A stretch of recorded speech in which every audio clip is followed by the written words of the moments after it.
writer's block, do you hmm have any?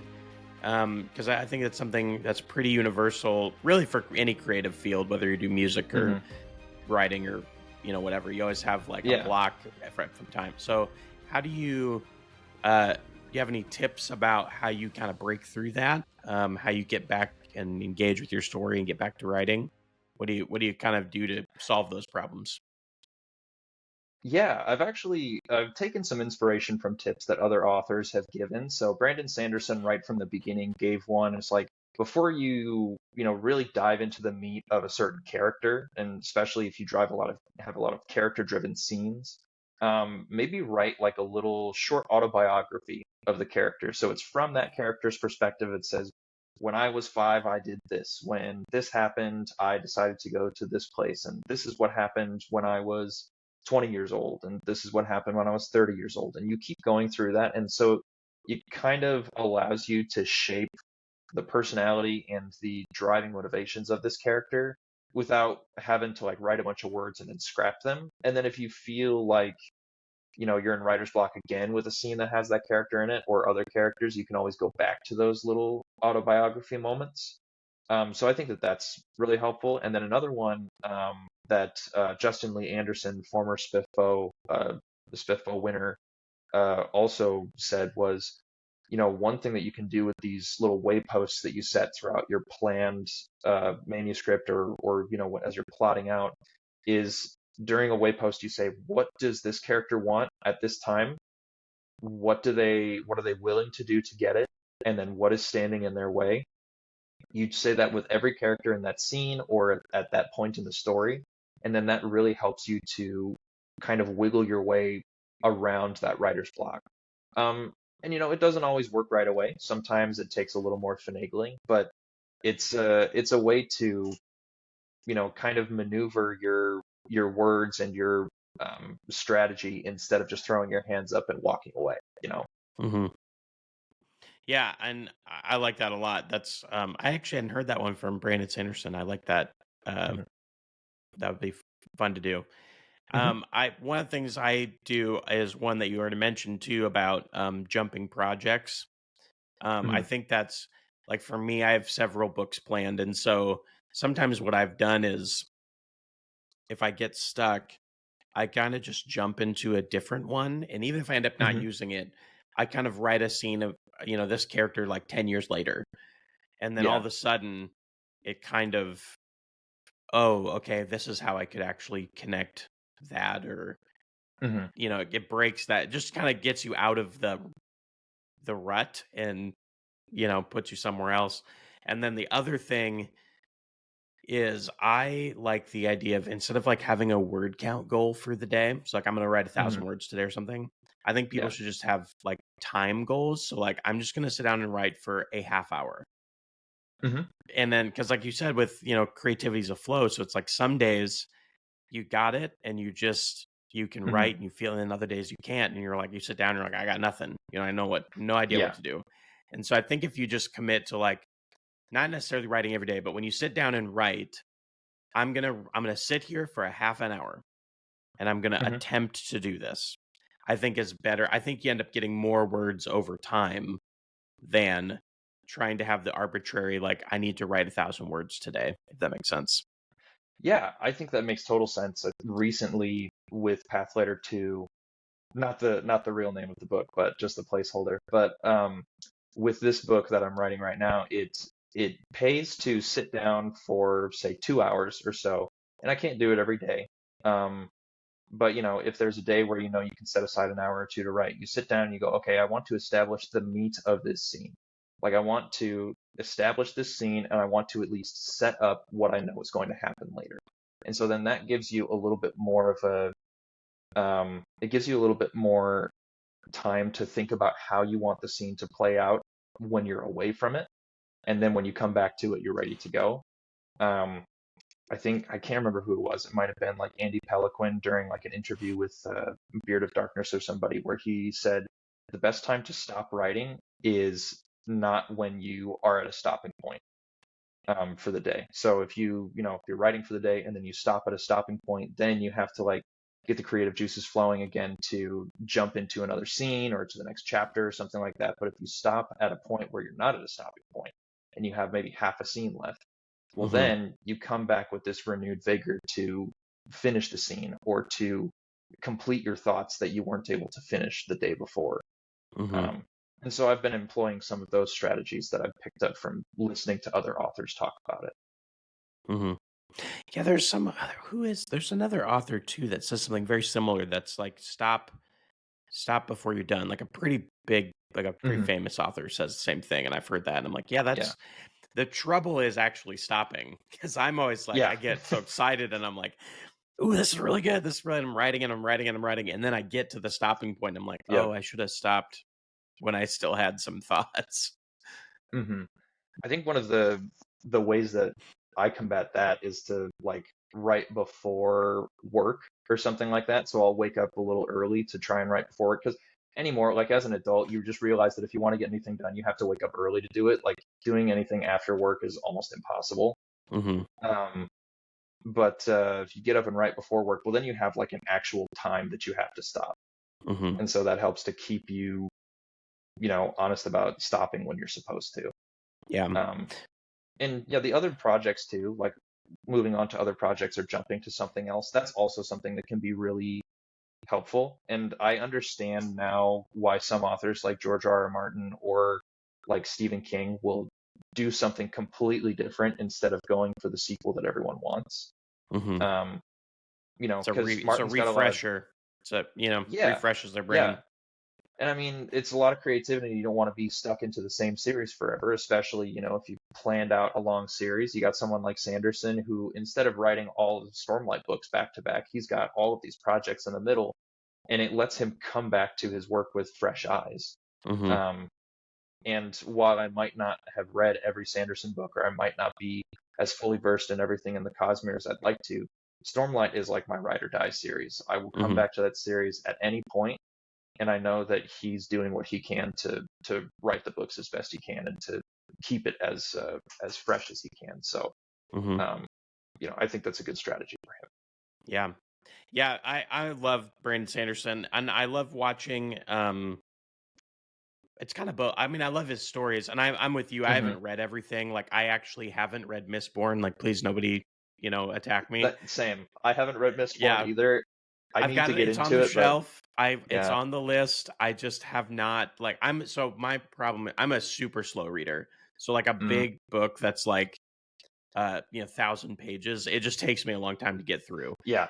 And Yeah. so reading the Stormlight Archive like is like a months and months of reading for me. That's a long Hmm. time. So I Yeah. have not gotten into Mistborn and stuff, but I still appreciate what he's doing. And then I just like I like listening to his podcast. I like watching his videos just to like Hmm. how he's going about his author business is really inspiring to me.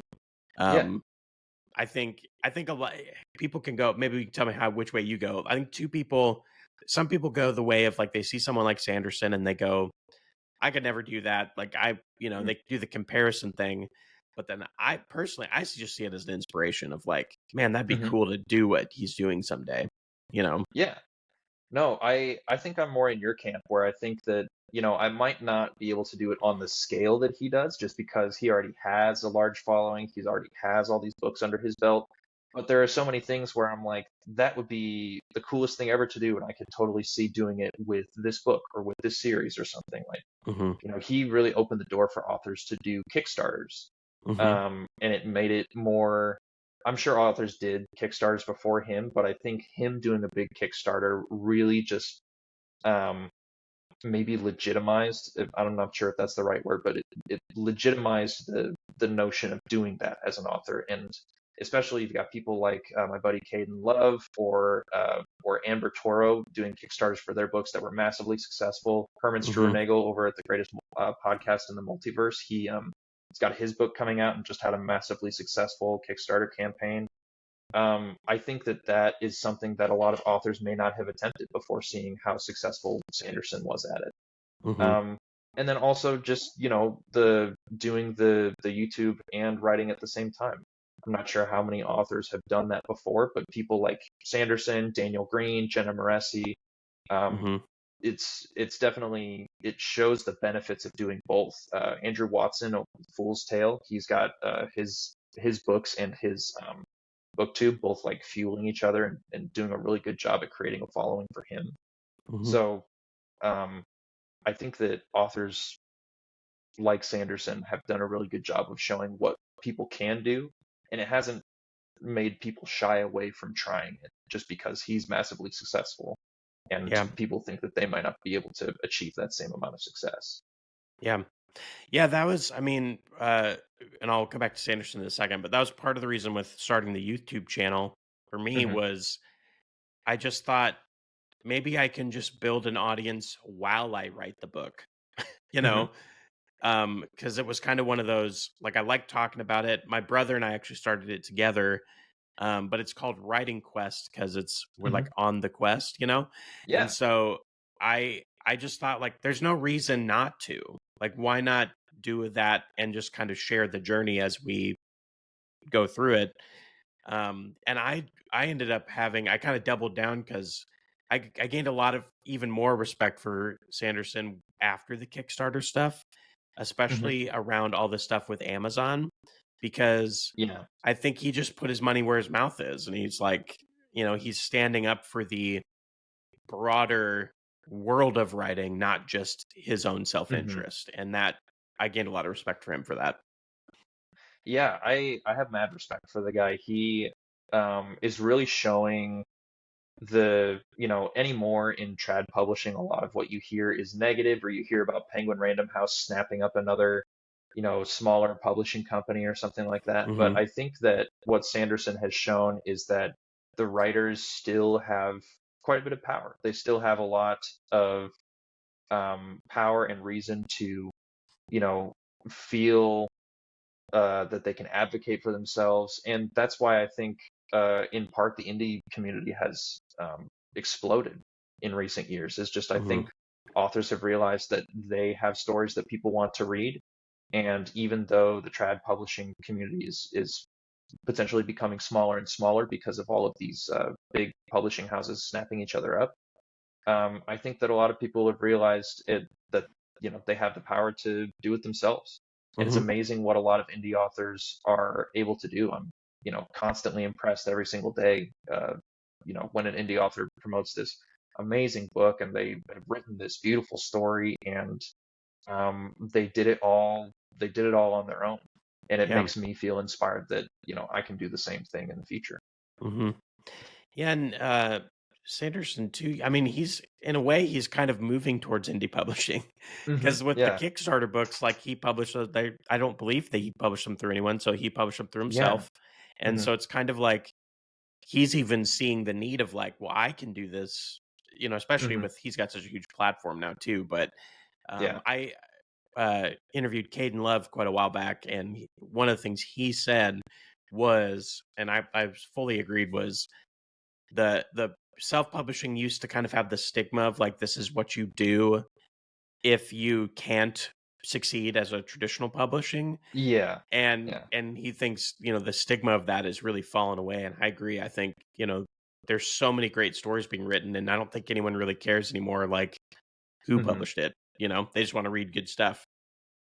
Yeah, I definitely agree with that. I think that back in the day there was a stigma around self-publishing as, people who, couldn't get picked up by a traditional publisher or maybe didn't have the money for an editor or anything, but it's grown to be, seen as something that is, that's very legitimate and rightly so. I think that some of my favorite stories I've ever read are from indie authors. Hmm.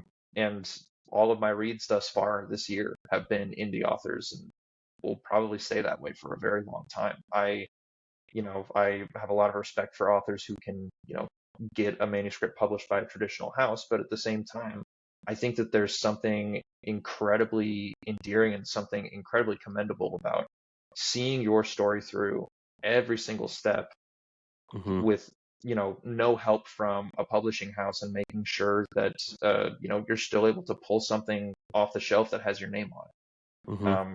so there's no right way to do it. Of course, the trad way and the indie way are both legitimate ways to do it, but having done the indie route, it's amazing to see the community and the authors in it, especially new authors, flourish. Hmm. And I think too that, and I've said this so many times, but I just believe it to be very true, is the consumer, the people that are looking to read these books, they, I think, Mhm. really love being able to have so much access to the creator of the thing. Mhm. Like all these indie authors out there, like everyone's very accessible. Like we just reached out to each other on social media, and now here we are. Like Mhm. everyone Yeah. is, I think people love having the creator being so accessible to them, because someone like Brandon Sanderson, it's like if you send him a message on Twitter, he is not Mhm. responding. Like that's not, Yeah. but Yeah. so yeah, I think people like that. Yeah, it's definitely it's so, even though everyone's around the world in the indie publishing community, Hmm. we're pretty close geographically, but that's about as close as some of us get, as Hmm. far as how close geographically we are. Some of us, in the break-ins, we've got people in Australia, we've got Hmm. people in Europe and in the US and Canada. It's so nice to still feel so connected and so close, even though we're on opposite ends of the world. And that is part of the beauty of being an indie publisher too, is that you have this connection, this bond, and this access to each other, Hmm. that a big traditional author might not have with their audience and their base and their peers. So. Hmm.